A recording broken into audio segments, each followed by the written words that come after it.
యూట్యూబ్లో నుండి చూస్తుండా, టీవీలో లైవ్ చూస్తుండా, లేదా తర్వాత రోజు క్లిప్ పెట్టుకొని చూస్తుండో నాకు తెలియదు. ఆడికి ఒక పని ఉంది. ఆడికి ఏం పని అంటే కష్టపడి సినిమా చేసుకొని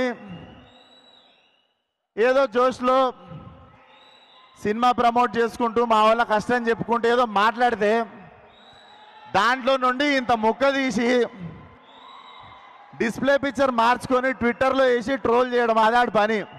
అరే నీకే చెప్తున్నా, నీకే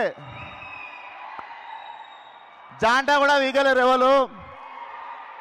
మేము ఇట్లనే మాట్లాడతాం, మా సినిమాని ఇట్లనే ప్రమోట్ చేసుకుంటాం.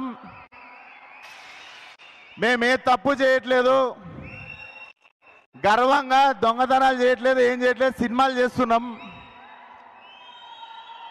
సో నేను ట్రోల్ చేసిన వాళ్ళను, మా గురించి తక్కువ మాట్లాడిన వాళ్ళను, వీళ్ళని ఎవ్వరిని ఏమనట్లేను. ఎందుకు తెలుసా? ఈ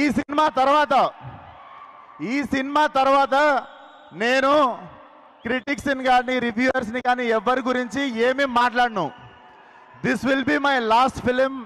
I'm going to speak about critics or reviews like ఎవరైనా వెల్ విషర్స్ అందరి గురించి. ఎందుకో చెప్తా.